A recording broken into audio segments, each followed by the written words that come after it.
This is bad though. That yesterday that picture of us hugging.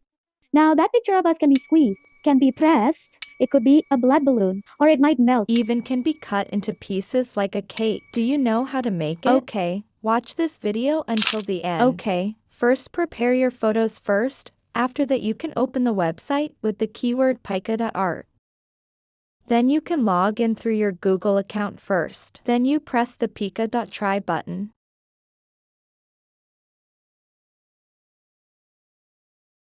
Then you can log in through your Google account first.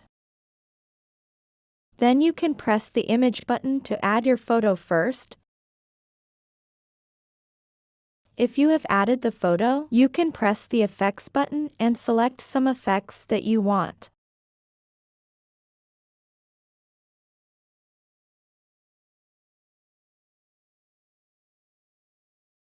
After you select the effect, you can click the star button next to it.